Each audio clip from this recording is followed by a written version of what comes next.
Halo Tribuners, kembali lagi bersama saya Asin Lumintang di acara Tribun Bakudapa. Dan kali ini kita akan berbincang dengan topik Pulau Miangas, perbatasan Filipina yang butuh sentuhan. Ini saya kira menarik karena bagaimana pemerintah Presiden Jokowi tentu selama periode ini terus berusaha bagaimana mengembangkan, menjadikan pintu perbatasan itu sebagai pintu gerbang, menjadikan perbatasan itu sebagai sesuatu yang dimulai juga pembangunan, Ya, sehingga siapapun di negeri ini merasa bahwa di perbatasan merasa seperti di Jakarta, seperti di Kota Manado sebagai pusat Sulawesi Utara. Ini tentu maknanya atau maksudnya adalah bagaimana terjadi pemerataan pembangunan di negara Republik Indonesia ini. Dan untuk itu saat ini kita akan berbincang-bincang sekali lagi terkait dengan Pulau Miangas, perbatasan Filipina yang butuh sentuhan. Dan tentunya untuk bincang-bincang ini kita sudah mengundang akan narasumber untuk bincang-bincang terkait keberadaan di Miangas. Dan seperti biasa sebelum bincang-bincang saya akan berikan kesempatan kepada Bung Harsen untuk memperkenalkan diri selaku narasumber yang telah kami undang. Silakan.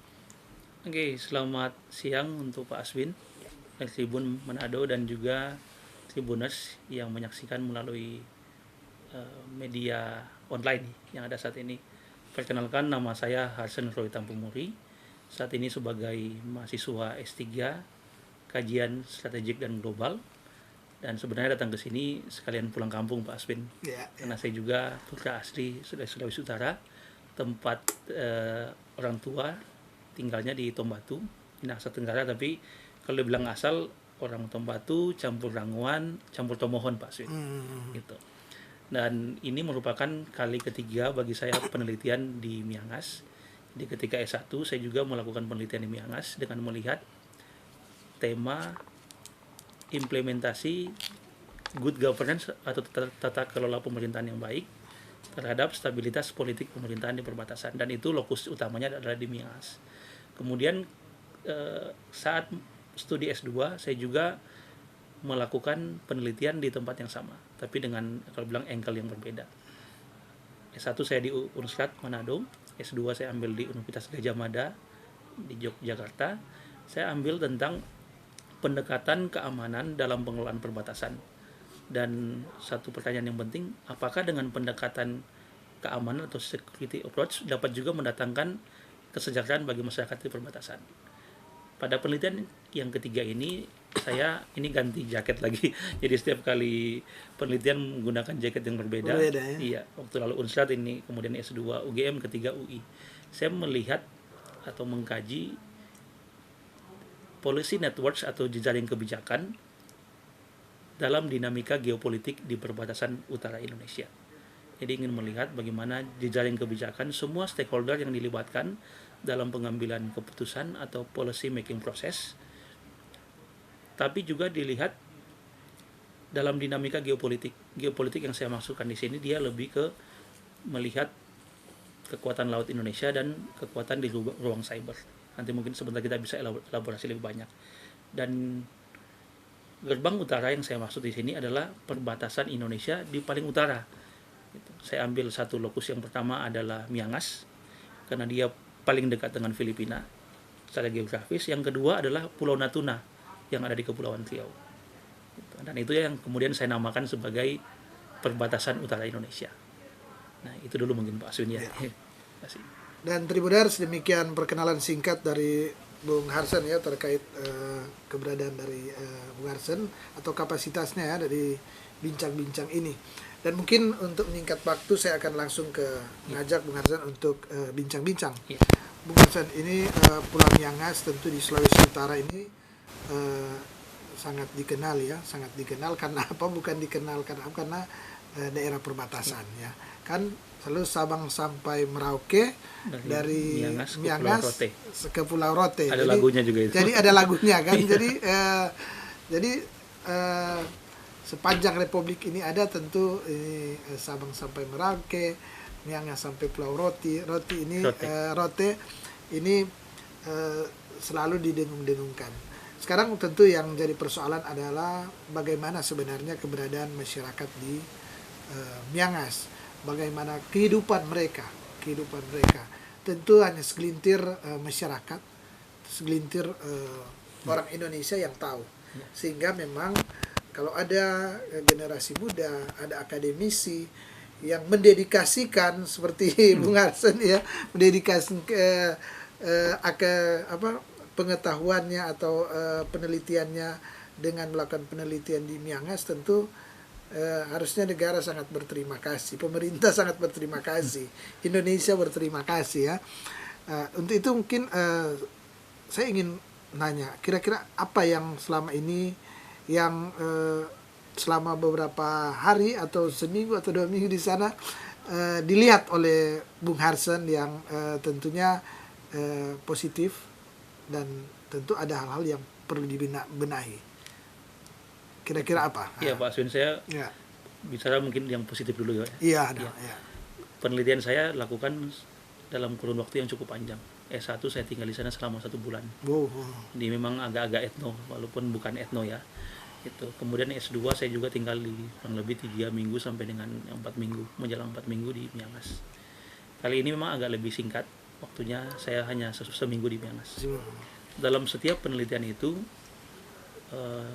ada banyak sebenarnya perbedaan yang kalau kita katakan boleh signifikan gitu. Dan saya mungkin akan sedikit menyorot perkembangan di masa Presiden Joko Widodo. Kali pertama saya ke Miangas itu, ini kita kasih gambaran dulu ya. Penduduk di Miangas kurang lebih itu dia naik turun dari 650 sampai dengan 1000 jiwa, bukan kakak ya. Jadi itu tahun berapa? Kurang lebih sampai sekarang sih.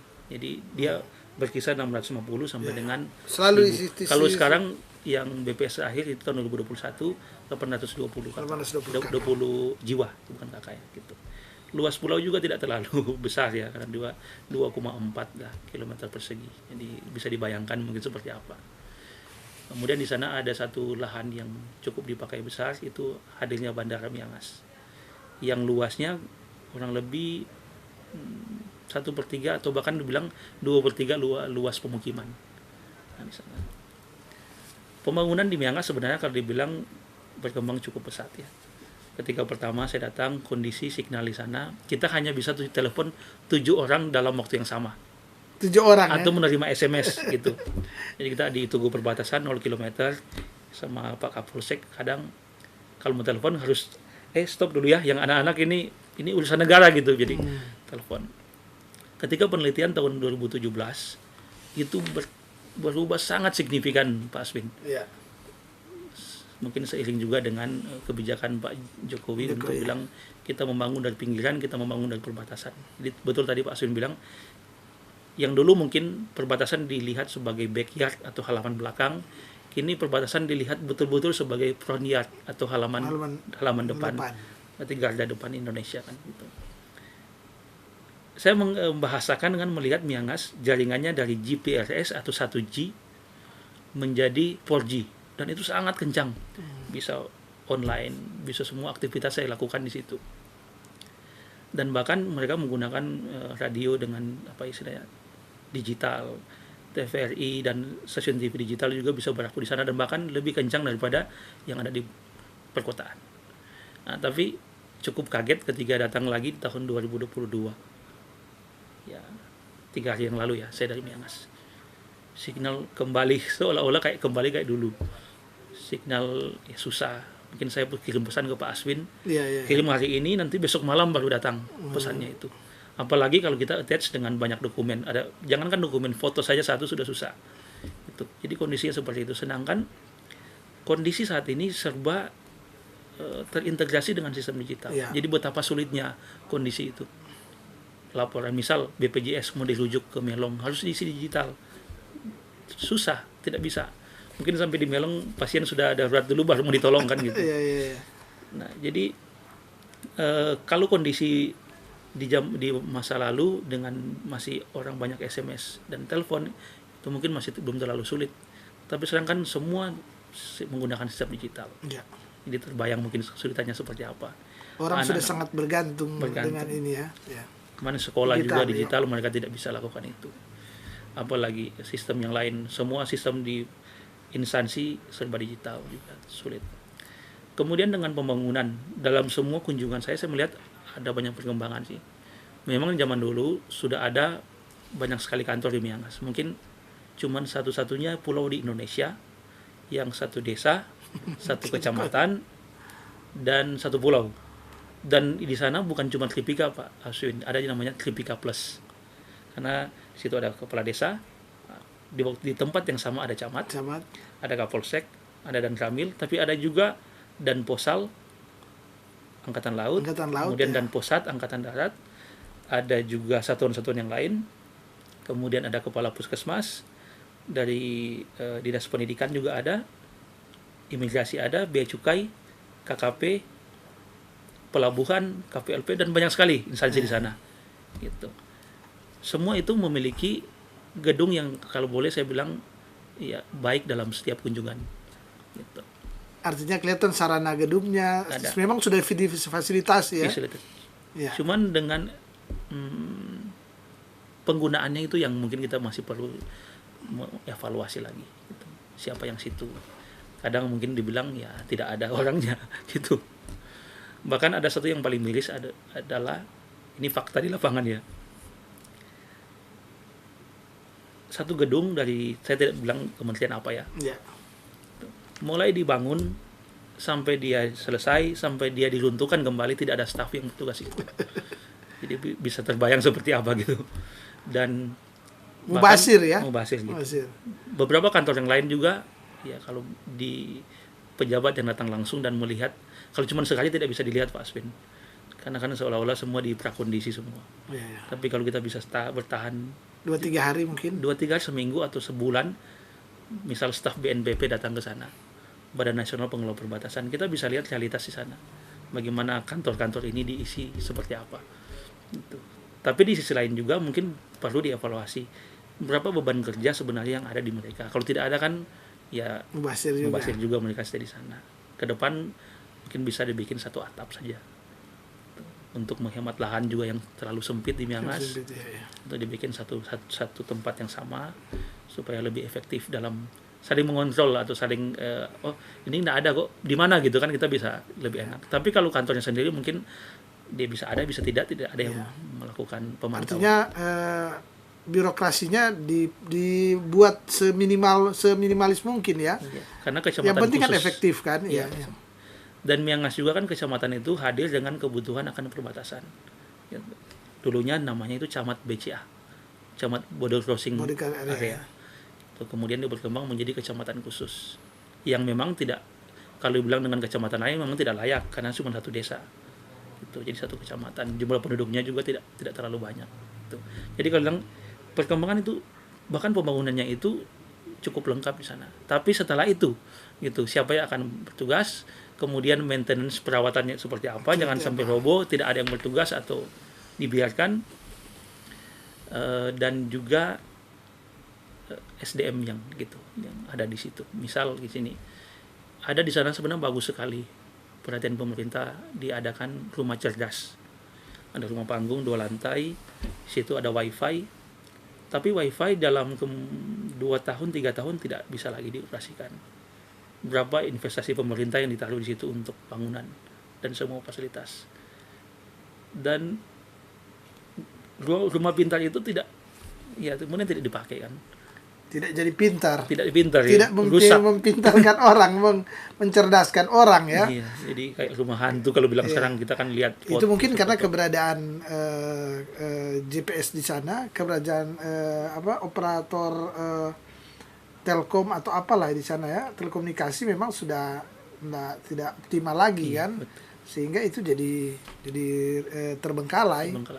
Sekolah juga Pak Aswin. Sebenarnya kalau lihat SD, sekarang waktu penelitian S2 lihat rusak sekali kan gitu, mulai dari rumah dinas sampai dengan ruangan-ruangan untuk belajar kelasnya itu rusak. Tapi waktu itu kita sampaikan masukan juga dan banyak pihak juga yang menyampaikan masukan. Sekarang sudah bagus. Tinggal yang kurang di SD itu adalah rumah dinas guru. Gitu. SMP, nah ini SMP yang ya sangat prihatin ya, karena itu katanya bangunan dari sejak tahun 80-an sampai sekarang belum lagi gitu. Dan kondisi ada atap yang bocor, kemudian ada lubang ya foto-foto itu kalau mau dilihat memang sudah butuh Iya, perhatian pemerintah lagi di situ. SMK sekarang agak mendingan, sudah lumayan bagus di sana. Yang saya lihat selain bangunan beberapa fasilitas itu yang tidak memadai, SDM juga di situ sangat kurang. Misal guru, SD tinggal 2 PNS-nya, satu sudah meninggal, tinggal 1 guru PNS. Selebihnya guru honor gitu. Guru honor itu orang-orang lokal aja, Orang lokal di orang sana. lokal. Iya. Kemudian di SMP juga ya guru PNS mungkin tinggal 3 sampai 4, ada juga beberapa yang sudah akan pensiun. Gitu. Di situ juga ada puskesmas, sudah bagus. Bahkan fasilitas yang tidak ada di puskesmas lain di situ ada juga. Tapi dokternya tidak ada gitu. Bahkan obat-obat juga dibilang karena agak takut karena sudah mendekati kadaluarsa. Bahkan yang miris juga kadang infus itu tinggal minta di pos angkatan darat. Kebayang seperti apa kondisi seperti sana. Jadi bangunannya sudah ada, beberapa memang tidak layak tapi beberapa juga sudah bagus. Cuman SDM kesehatan, SDM pendidikan. Misal saya waktu itu hari Sabtu kunjungan ke SD. Tanya, "Kak, akan berapa lama di sini?" Gitu. Mungkin masih lama. Lamanya kapan? Tinggal tunggu kapal pulang. Ya Kak, gitu. Kita doakan supaya ini kencang Kak, enggak pulang-pulang ya. Kenapa? Enggak ada guru Kak kita yang mengajar gitu. Ada, kalaupun ada dia mungkin belum terlalu sesuai dengan rasio guru dan siswanya. Gitu. Dan waktu lowong itu cuma 1 guru yang ada kan di sekolah. Yang lain mungkin bekerja karena kan ya kalau dia honor berapa sih dapat gajinya, kasihan. Iya. Guru PNS lagi berangkat ke Manado dan ke Melong. Terus dia bilang, kita lagi belajar Kak. Belajar apa? Ini kelas 6 SD menggambar Pak Asbin. Menggambar. Iya, kita bisa bayangkan disparitas kualitas pendidikan ya. Mungkin di Manado. Jangankan di Manado, mungkin di Melongwane dengan di Miangas. Jauh ya. Padahal itu kan berada depan RI Iya. kan. Kalau sejalan dengan nawacita Pak Jokowi, berarti itu harusnya jangankan sama dengan Melong, sama dengan Manado pun itu layak lah. Layak ya. Gitu. Kondisi dokter juga ini yang paling miris. Karena kan yang diharapkan adalah ada dokter, ada tenaga pendidikan yang qualified, yang lahir dan besar di sana sehingga mereka mau mengabdi di sana bisa, kan? Dan kalau seperti kondisi ini kan tentu yang dikatakan tadi ini perlu kita dorong lagi. Bung Arsan, ini menarik ya, mungkin para tribuner sudah melihat bahwa di sana fasilitas dikatakan tadi ada banyak fasilitas yang memang sudah memadai, artinya untuk situasi di Miangas sudah baik, tapi ada beberapa yang memang perlu diperbaiki. Tadi salah satu yang saya tangkap tadi soal gedung SMP ya, SMP. sekolah menengah pertama. Kemudian yang paling penting adalah sumber daya. Tadi dikatakan guru sangat kurang dan tadi dikatakan ada guru yang pegawai dia di Manado, yang satu di Melong, artinya memang sangat kurang. Kemudian digambarkan oleh Bung Harsan tadi bahwa ya ini tentu mempengaruhi di kualitas pendidikan, kualitas belajar mengajar di Miangas. Ini Bung Harson lihat ini apa? Apakah karena kan gini, pemerintah kan harusnya sudah melihat, misalnya secara ini kan ideal SD itu harus memiliki 6 guru misalnya, kelas 1 sampai kelas 6 misalnya. Kemudian SMP itu berarti kelas 7 sampai kelas berapa itu? Kelas 9. Itu kan wajib belajar 9 tahun misalnya ada. Kalau dikatakan tadi bahwa yang ada misalnya hanya 2 guru yang ASN, yang PNS atau ASN, kemudian yang lainnya masih honor ya. Kemudian karena dia masih honor tentu tidak bisa dipaksakan, karena mungkin kompensasinya honorarium juga. Iya. Tidak. Nah, ini tentu yang perlu diperhatikan ya, saya kira bukan diperhatikan, memang harus bagaimana caranya. Penting juga Pak Aswin. Sebenarnya kan dibilang perhatian pemerintah sudah cukup baik ya. Itu tinggal bagaimana melihat policy making prosesnya. Ketika kita bikin kebijakan ini, misal bangun sesuatu, kita mesti kawal sampai detailnya. Siapa yang akan tempati, maintenance-nya seperti apa, jangka panjangnya seperti apa. Begitu juga dengan guru dan misal puskesmas. Iya. Ada yang ini bisa jadi catatan penting juga. Mereka ambil datang jatah PNS di Miangas. Kan pasti itu yang saya maksud. Harusnya kan ada jatah itu. Misalnya di Miangas kekurangan guru, dokter, daftar guru, sehingga ada penerimaan PNS. Jadi harusnya kan bisa selesai dalam 1-2 tahun. Iya, betul. Idealnya kan begitu. Nah, jadi dia ambil formasi PNS di sana, misal guru, untuk diambil dokter atau tenaga kesehatan. Kemudian setelah itu dia minta pengajuan pindah itu ke tempat yang lain. Itu sebenarnya kan tidak boleh ya. Dulu saya tahu ada misalnya kalau dia diterima di daerah-daerah tertentu, dia ada kontrak kerja bahwa dia harus menetap 10 tahun. Iya, betul, 10 tahun. Jadi dia harus ada di daerah itu 10 tahun. Daerah itu. Jadi sehingga pemerintah juga tidak repot, selalu di stok dikasih PNS, kemudian 1-2 tahun sudah tidak ada. Betul. Kan dia 1 tahun dulu pertama 80% CPNS. Nanti 2 tahun baru dia jadi PNS full. Nah, di situ sudah ada, sebelum dia diterima dia sudah ada kontrak. Saya tahu gitu untuk ini. Tapi yang jadi kan tidak seperti itu. Ya.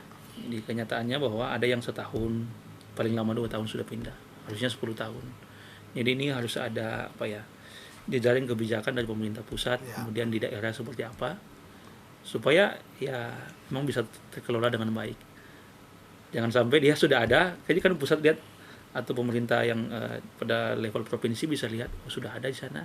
Untuk apa lagi? Tapi ternyata sudah dipindah. Sudah dipindahkan. Gitu. Dokter memang masih ada dalam Dan database. saya curiga ini kalau misalnya ini cuma oleh oknum-oknum tertentu atau jaringan tertentu, hanya dijadikan cara untuk menjadikan ASN batu loncatan. Iya. Jadi ini kita keluarga pejabat ini, jadi kita jadikan ini ASN di sini 2-3 tahun, 1-2 tahun langsung dipindahkan.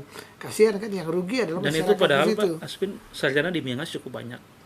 Sarjana pendidikan juga bahkan ada. Harusnya kan diprioritaskan saja ke sini. Iya.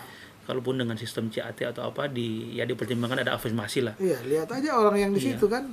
Dan mereka lulusan Unima, ada lulusan dari Unsrat yang tapi bukan mereka yang lolos. Bukan mereka yang lolos, mana jatah dari yang lain yang kemudian ambil dan pindah setelah itu. Itu. Tapi memang di sisi lain juga Pak Aswin perlu dilihat bagaimana memberikan apresiasi untuk PNS atau ASN yang bertugas di perbatasan. Karena di sana kalau dibilang harganya itu sangat mahal, jauh dibandingkan di Manado apalagi di Jakarta. Karena kan transportasi kan. Iya. Kita BBM satu harga. Di Jakarta BBM naik 1.000 udah demo kan.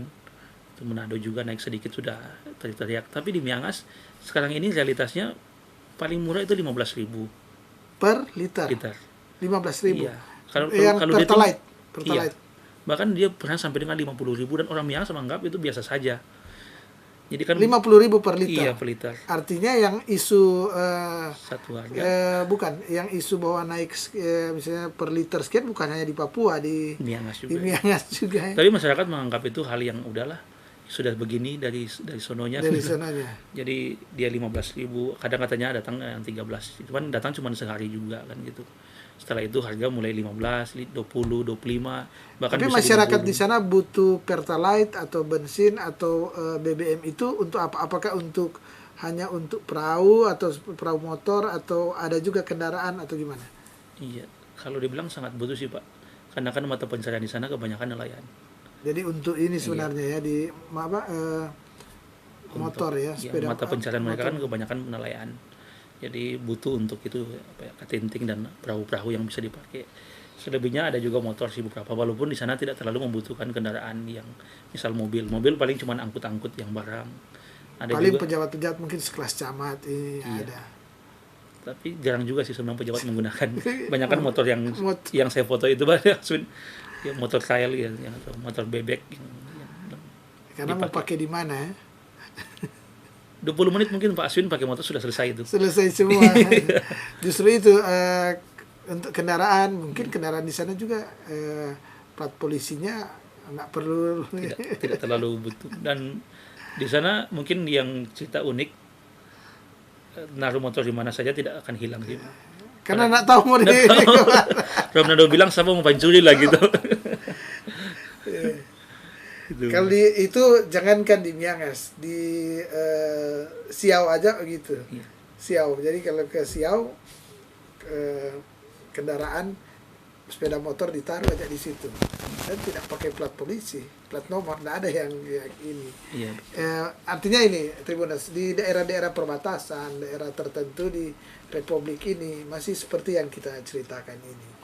Dan ini tentu menjadi persoalan bersama kita, menjadi persoalan bersama kita bahwa ternyata banyak hal yang tidak seideal yang kita perbincangkan, yang kita harapkan. Banyak di daerah-daerah tertentu ya Presiden Jokowi bercita-cita memang tinggi untuk ini, tapi realita di ini, contoh di Miangas ini kan, bahwa yang kita perbincangkan ini dikatakan bahwa oke, gedung-gedungnya sudah dibangun ya, tapi sumber dayanya belum ada. Dan ini yang tadi saya kira ini bagian dari kekritisan juga, bahwa kenapa yang jadi guru itu bukan orang-orang di sana? Atau di sana ternyata sudah ada sarjana. Banyak sarjana. Kenapa bukan mereka yang dijadikan pegawai PNS di situ misalnya untuk menjadi guru, sehingga mereka tidak akan keluar lagi dari situ. Mungkin yang dijadikan ASN ini adalah saudara dari pejabat ini atau itu yang kebetulan bukan orang di sana. Sehingga ketika dia jadi, dia 2-3 tahun dia langsung pulang, langsung minta pindah dan diluluskan. Nah, mungkin di Pemkab Talaut menganggap sudah, atau Pemprov Sulut menganggap di sana sudah so full 6 kelas 6 guru. Faktanya cuma 2 guru yang ini ASN. Nah, dan pas kunjungan saya Sabtu itu Pak Aswin, Sabtu minggu lalu ya, datang ke SD, cuma 1 guru kan yang ada di sekolah. Tanya, Bu, sudah berapa lama mengabdi? Hasan, Ibu sejak tahun 91, 92. Cuma berarti sudah dekat pensiun. Jadi Ibu honor itu sejak tahun 91 sampai tahun 92 statusnya guru honorer. Sampai dengan sekarang. Luar biasa. Luar biasa dong, Bu, pengabdian. Biasa dia bilang ini anggaplah melayani Tuhan katanya, lewat melayani anak-anak ini. Berarti kan segitunya orang Miangas juga memiliki memiliki semangat untuk bisa meningkatkan kualitas SDM. Kualitas ya. Ini 91 ya. 91. Berarti 30 tahun lebih. 30 tahun lebih. Dan berarti bilang, ada didikan dia yang susarjana. Sudah. Bahkan sudah jadi guru sama-sama. Dan itu tahun 91. Kemudian sudah katanya saat ini sudah mengajukan. Saya berharap sih ibu itu bisa segera bisa dapat. Katanya sudah pengajuan ASN. Dan dia bilang palingan setelah habis ASN juga kan sudah mau pensiun setelah itu. ASN juga. Jadi dia bilang motivasinya dia memang melihat kualitas SDM di sana gitu. Siswa yang perlu dibantu. Buku-buku pelajaran apakah sama, kurang lebih sama atau gimana? Apa yang sulit di sana? Kurang lebih sama Pak Aswin. Cuman memang update mereka, ya silakan upgrading itu yang lebih lambat dibandingkan tempat-tempat lain.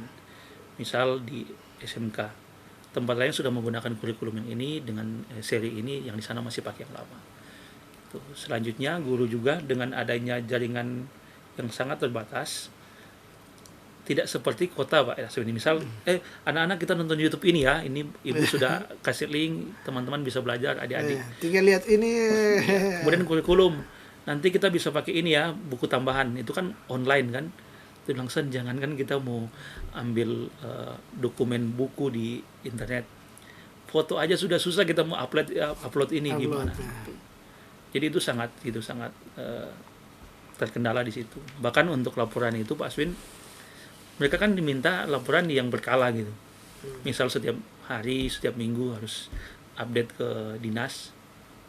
Kadang dinas bilang, kalian ini sudah sengaja ya. Padahal memang saya melihat di lapangan realitanya seperti itu. Tidak bisa mengirim dokumen Pak Aswin. Saya sendiri itu mengirim foto, nanti beberapa hari baru masuk. PDF juga susah. Apalagi kalau video kita mau kirim.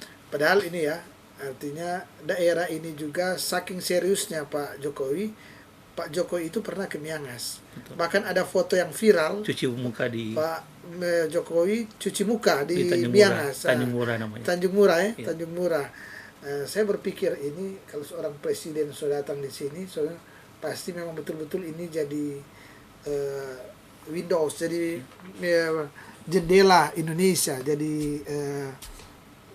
pintu ya, jadi pintu dari kita betul-betul, karena ini harkat dan martabatnya Indonesia dengan Filipina perbatasan tuh sebenarnya orang Filipina datang atau siapapun dari datang bahwa memang Indonesia wajahnya Indonesia ya begini.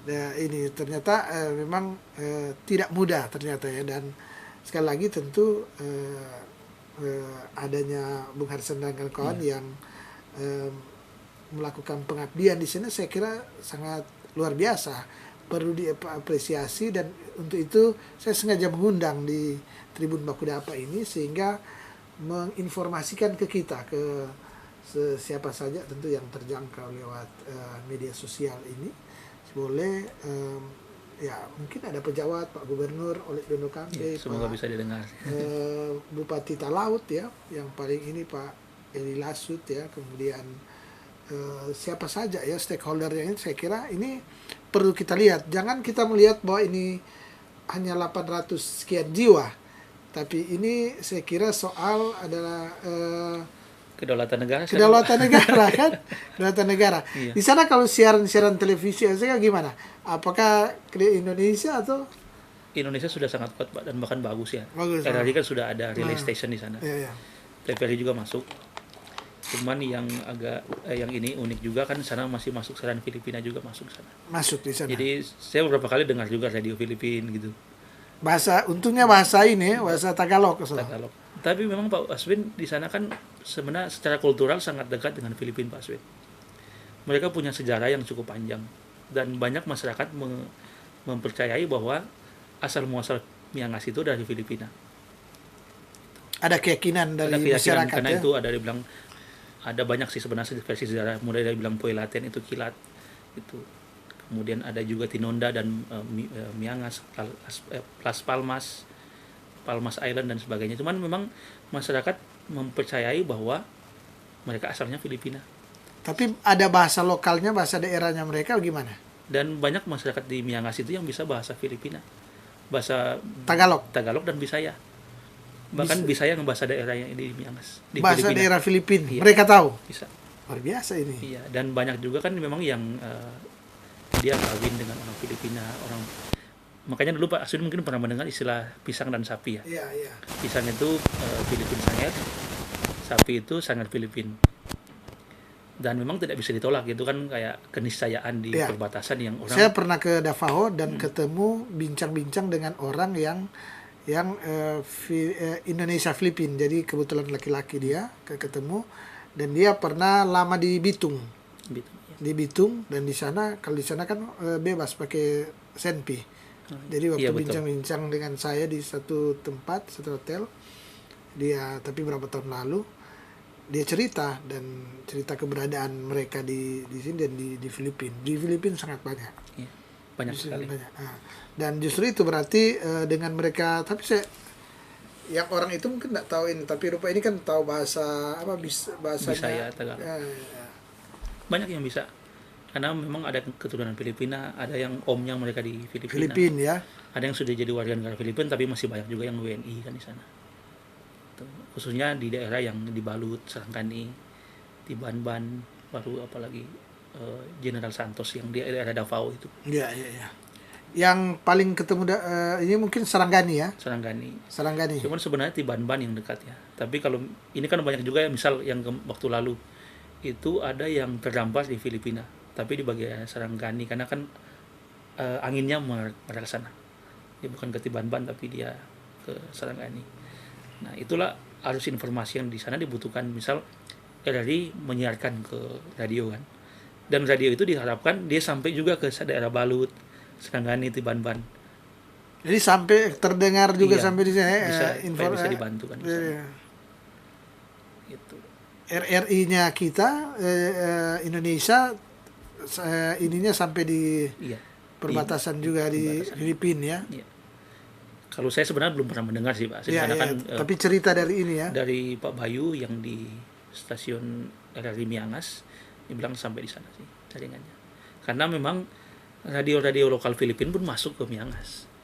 Dan kadang-kadang mereka kalau tidak dapat, zaman dulu ya, tidak dapat siaran Indonesia, mereka malah dengar radio Filipina karena banyak juga yang bisa berbahasa Filipina ya. Iya. Cuman memang kalau dibilang nasionalisme mereka nasionalisme Indonesia gitu. tapi tidak tahu ke depan dalam jangka waktu yang panjang ketika tidak dirawat dengan baik bisa jadi infiltrasi, kemudian ideologi dan nasionalisme mereka akan mengalami reduksi kan. Dan catatan penting juga untuk pemerintah kita Pak Aswin, sekitaran tahun 2007-2008 di Miangas pernah naik bendera Filipina. Ya, kalau kita ingat-ingat lagi kan, sampai sekarang memang masih ada bendera Filipina, tapi kan di kantor BCS Border Crossing Stationnya Filipina. Tapi yang itu bendera diangkat di Miangas, kemudian mereka nyanyi bahasa Filipina, itu pernah terjadi di Miangas. Itu karena kekecewaan mereka kepada aparat pemerintah waktu itu. Jadi kan ada peristiwa yang Kapolsek itu tembak sekretaris desa apa kepala desa di Miangas. Itu. Jadi perlu juga diperhatikan membangun Miangas itu membangun secara komprehensif, dan sini saya membuat penelitian tentang itu jejaring kebijakan. Mungkin pemerintah saat ini sudah berupaya semaksimal mungkin, tapi koordinasi jejaring kebijakan antara semua aktor itu yang belum secara solid dilakukan. Makanya saya bilang kita tidak boleh hanya membangun perbatasan dengan pendekatan yang single actor atau aktor negara yang harus paling utama, tapi harus melibatkan semua pihak juga. Makanya saya bilang di sini, biasa kan orang menggunakan kebijakan itu pentahelix. Jadi dia perpindahan dari single actor yang otoritarian menjadi dual aktor, menambahkan dengan sektor swasta, tapi kemudian ditambahkan lagi dengan hadirnya civil society, masyarakat sipil, termasuk juga LSM. Dengan hadirnya ketiga ini dirasa tidak cukup juga, diajaklah media, karena media instrumen yang penting dalam kebijakan. Ketika media hadir juga tidak cukup, perguruan tinggi juga perlu. Nah, dalam penelitian saya ini saya menambahkan dengan satu aktor baru. Jadi tidak hanya pentahelix, tapi namanya hexahelix. Menambahkan siapa? Partai politik. Karena saya melihat dalam semua policy making process, decision maker dalam semua tingkatan kebijakan itu sangat dipengaruhi oleh kehadiran partai politik.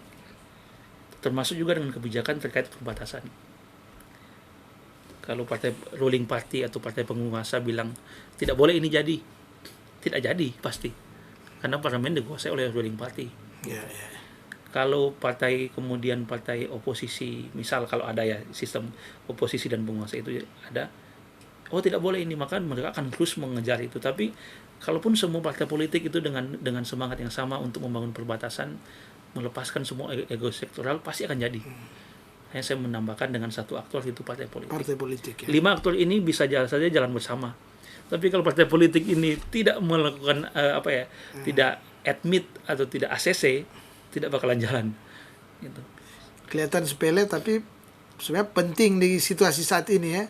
Di keberadaan Indonesia saat ini, seperti dikatakan tadi, kalau dia ini partai penguasa, istilahnya dia merekomendasi ini pasti jadi. Kalau dia bilang jangan, pasti terhalang. Betul. Begitu Pak Sun. Bahkan digital juga kayak tadi sempat kita sering di bagian awal ya. Misal saya menggunakan pendekatan 2 untuk melacak geopolitik perbatasan utara. Kita menggunakan kekuatan laut. Saya menggunakan teorinya Alfred Tayermahan. Melihat bahwa kekuatan laut atau sea power atau maritime power itu hal yang penting. Dengan melihat 2 hal, keamanan atau security-nya, tapi juga kesejahteraan. Kalau pendekatan baru kita mungkin menamakan itu juga dengan human security, keamanan manusia. Jadi kalau dalam studi keamanan kan dibilang ada pendekatan traditional security, ada non-traditional security. Tradisional lebih ke militer gitu, tapi non-tradisional melihat juga kesejahteraan. Jadi 2 hal ini yang kemudian digabungkan, pendekatan security dan pendekatan prosperity untuk perbatasan. Nah itu untuk keamanan laut atau sea atau maritime power. Kekuatan yang kedua adalah kekuatan cyberspace power. Jadi bagaimana digitalisasi terjadi di sana, kemudian ruang siber siapa yang kuasai, itu menjadi penting. Konteks di laut misal, 2 hal ini menjadi hal yang perlu untuk dikorelasikan dan dikolaborasikan. Misal kita melihat laut Indonesia yang sangat luas, berarti kita kan harusnya membangun dengan pendekatan sea power ya. Bukan land power ya, seperti Rusia yang daratannya luas, lautnya banyak, laut dingin, laut yang bisa tetap dipakai pada saat musim dingin kan cuma sedikit, misal di Crimea yang daerah di sekitar. Indonesia harus dengan pendekatan maritim. Misal lihat kejayaan Majapahit, Sriwijaya dan sebagainya. Memanfaatkan Apakah kekuatan laut ya. kita sudah melihat itu sebagai kekuatan yang betul-betul dimanfaatkan? Jangan sampai kita semacam ada di lumbung padi yang kemudian mati ayamnya kan. Kita laut dengan potensi laut yang sangat luar biasa. Itu. Tapi bagaimana mereka menikmati potensi laut itu? Ya. Kemudian kalau kita lihat di negara-negara yang maju, developed country, bahkan ikan di sini berapa ton kita bisa tahu dengan menggunakan kekuatan siber atau digital. Ya. Di Indonesia apakah sudah seperti itu atau belum kan? Itu pertanyaan ke kita lagi.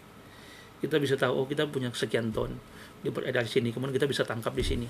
Kita bisa pakai GPS, kemudian nelayan kita bisa tangkap di situ. Tidak menghabiskan BBM untuk tempat yang tidak ada. Ya, ternyata belum ada ikan di situ ya.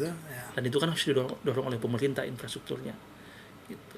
Jadi dua kekuatan itu yang perlu, kekuatan laut kemudian elaborasi ya. Kekuatan siber. Gitu. Sehingga potensi laut kita betul-betul dimanfaatkan dengan baik. Jangan membangun yang kayak misalnya saya lihat di sana ada rumah singgah, memang penting sih, tapi kemudian kan belum terlalu dibutuhkan, belum prioritas. Siapa wisatawan yang mau ke sana sekarang ini kan?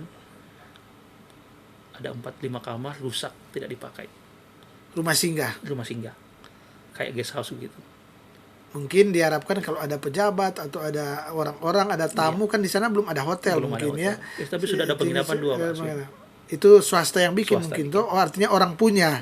Orang yang di sana bukan pemerintah. Karena kalau pemerintah mungkin terhalang, misalnya biasanya kayak itu ada rumah singgah tapi di situ tidak ada orang yang penghuni sehingga maintenance-nya tidak ada. Sebenarnya itu bagus Pak Aswin. Misal mereka ada kan pengelola yang harus memang profesional, bisa melibatkan orang yang sekolah pariwisata, anak Miangas atau anak laut lah gitu tidak usah ambil dari luar, banyak sekali kan itu diatur. Pada musim-musim banyak orang menginap, mungkin ada kunjungan-kunjungan kan, pasti banyak. Atau ada wisatawan yang dikerjasamakan dalam satu rute tour begitu. Tapi kalau tidak ada, kita bisa pakai untuk apa? Misal pakai rapat, yang itu ada dana SPPD kan. Bisa dipakai untuk nikahan.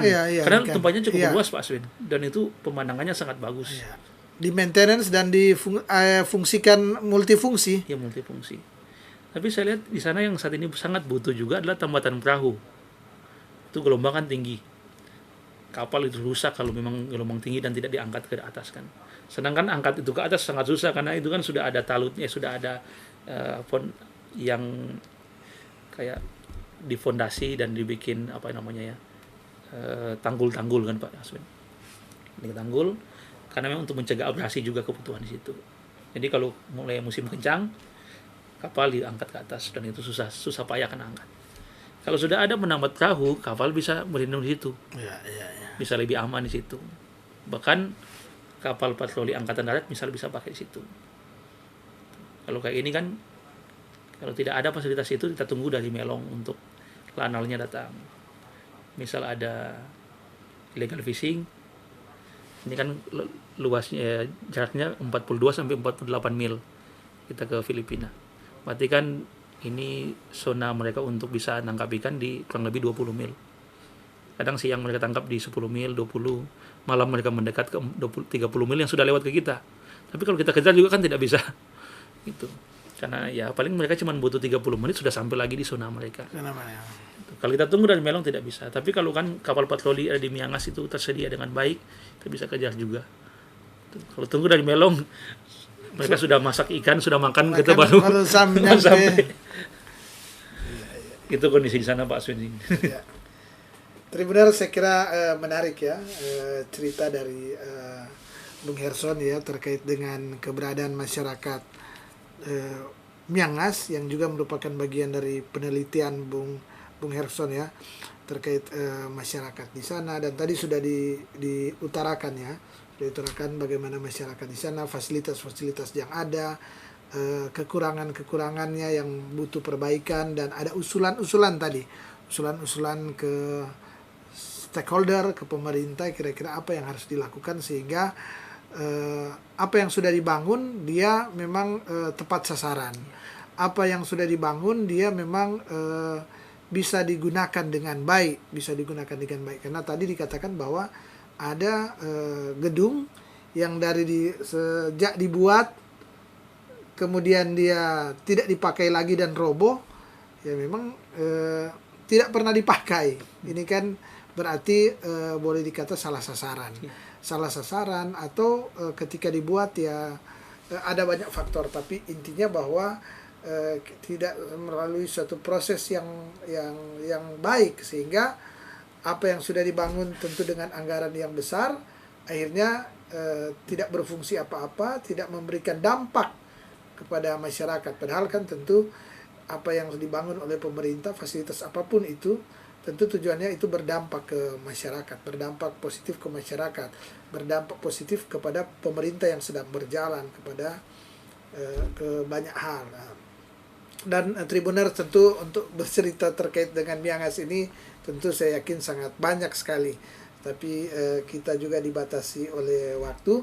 Tapi paling tidak di bincang-bincang ini yang diharapkan tentunya Tribuners adalah seluruh stakeholder kembali melihat di Miangas, bahwa Miangas salah satu dari perbatasan yang ada di Indonesia yang sampai hari ini masih butuh perhatian. Saya sentil bahwa 2017 atau 2018 Pak Jokowi pernah ke Miangas, dan orang Manado bilang bacuci muka di sana, yang tentu kalau dilihat tentu orang akan bilang, oh berarti ini Miangas akan diperhatikan. Ini 2022 masih banyak hal yang kurang. Mungkin kalau Pak Jokowi lihat lagi, aduh sayang dia pasti kan ini. Saya kira itu, dan sekali lagi sebelum bincang-bincang ini ditutup, saya minta ada closing statement dari Bung Harsen, ya apa saja. Terima kasih. Ya, Pak Aswin dan Tribuners, ada beberapa hal sebenarnya saya ingin sampaikan, mungkin sebagai aspirasi juga. Ya. Di sana ada border crossing station punyanya Filipina. Jadi saat ini kondisinya memang sudah tinggal tunggu roboh katanya. Gitu. Dan mereka sementara pinjam tempat di Posal punya Angkatan Laut. Berharap sih sebenarnya itu bisa dibangun oleh pemerintah, karena sesuai dengan border crossing agreement kita, berarti itu tanggung jawab pemerintah Indonesia, karena bangunannya sudah hampir rubuh. Kondisi di Filipina sudah dibangun dan memang selalu katanya baru, jadi bagus fasilitas untuk border crossing station Indonesia yang tugas di Filipina. Jadi perlu diperhatikan. Kemudian ini yang penting sekali adalah jaringan informasi komunikasi. Masyarakat Miangas bilang, Harsen, ini signal ini bagus sekali kalau ada kunjungan. Tapi ketika kunjungan itu selesai, semacam disulap. Kadang dalam 1-2 hari selesai, sudah tidak ada jaringan lagi yang bagus. Kadang juga pada saat mereka naik kapal langsung selesai signalnya. Dan itu penting, karena selain kan sudah era digital, sangat dibutuhkan itu. Saya melihat sektor yang paling penting juga adalah sektor yang terkait dengan IPM atau Indeks Pembangunan Manusia. Yang pertama itu sektor kesehatan. Bangunan sudah ada, sudah bagus, tapi tinggal dikuatkan lagi SDM-nya. Sekolah sudah ada, tapi ini sektor yang kedua, pendidikan. Sekolah sudah ada, tapi tingkatkan juga kualitas SDM-nya. Kemudian ekonominya. Ekonomi juga perlu untuk diperhatikan, tinggal dibuat mekanisme seperti apa kerjasama semua stakeholder. Misal, kalau terlalu sulit untuk kita bawa ikan ke Bitung atau ke Melong, bawalah ke Filipina, tapi perjanjian kerjasama kita perlu diubah lagi. Gitu. Kalau terlalu sulit bagi kita untuk beli BBM di bawah dari Bitung, kita ambil saja dari Filipina. Tapi ada kerjasama. Jadi kita bawa ikan ke sana, kita dapat BBM juga dari sana. Itu mengurangi juga subsidi pemerintah, kan lebih efisien. Khusus yang di Miangas ya. Khusus Miangas. Gitu. Jadi bisa seperti itu. Dan penelitian saya di Miangas khususnya melihat bagaimana jejaring kebijakan dalam dinamika geopolitik perbatasan utara di Indonesia. Jaring kebijakan masih perlu. Di sana ada barang-barang Filipina yang ini. Zaman dulu masih ada, sekarang sudah lebih sedikit. Ya. Gitu. Apalagi pas pandemi kan kemarin. Minuman-minuman ya. Iya, dulu ada Royal, ada minuman keras juga di sana ada. Tapi memang itu sesuai dengan perizinan gitu. Sekarang sudah jarang, mungkin di Marore atau di Peta lebih banyak. Jadi kalau saya sih Pak Aswin butuh untuk kerjasama semua stakeholder terkait. tidak hanya kita berharap pada pemerintah, tapi semua termasuk media. Kalau ada yang perlu disampaikan, kita sampaikan ke pengambil kebijakan. Kemudian kita juga perlu untuk membangun Miangas dengan pendekatan human security, artinya membangun dengan melihat keamanan manusia yang ada di sana. Itu Pak Aswin, mungkin kita melihat, jadi intinya kita melihat Miangas bukan cuma pulau itu, tapi di sana ada saudara-saudara kita, ada keluarga kita di perbatasan negara yang butuh kehidupan, mereka juga butuh perhatian kita, dan perhatian yang tentu melihat dalam pembuatan kebijakan yang sifatnya jangka panjang. Mereka selalu teriakan di sini Pak Aswin, kalau saya setiap kali kunjungan, NKRI harga mati katanya. Tapi kadang mereka bilang, jangan sampai NKRI bikin kita mati. Itu misal kita sudah butuh dokter, butuh perawatan, dokter tidak ada, harus ke Melong menunggu kapal seminggu bahkan bisa jadi sebulan. Semati dulu itu. Semati dulu. Jadi semoga NKRI harga mati betul-betul bisa menjadi semangat bagi warga Miangas mempertahankan NKRI, tapi juga semangat yang sama juga dimiliki oleh pemerintah bahkan semua pihak untuk menjaga Miangas sebagai wilayah di perbatasan yang menjadi titik patok kedaulatan NKRI. Ya, terima kasih. Dan Tribuners, demikianlah bincang-bincang dengan tema Pulau Miangas, perbatasan Filipina yang butuh sentuhan. Jadi tentu seperti di bincang-bincang tadi, menjadikan Miangas daerah-daerah yang setara dengan daerah lainnya di Indonesia bukan tidak bisa, tapi itu adalah tergantung dari kemauan kita bagaimana membangun daerah-daerah pinggiran, daerah-daerah perbatasan itu tentu seperti dengan di pusat, seperti dengan di daerah-daerah di perkotaan, sehingga kesetaraan itu ada, kesamaan dalam menikmati akan Indonesia ini ya, tanah air Indonesia itu sama-sama, sama-sama dinikmati. Ini tentu yang jauh-jauh hari diharapkan oleh masyarakat di Miangas, dan tentu Miangas ini seperti dikatakan bahwa dia juga merupakan bagian, selain tadi dikatakan harga mati Indonesia, tapi lama-lama kalau misalnya ini kan misalnya bikin mati.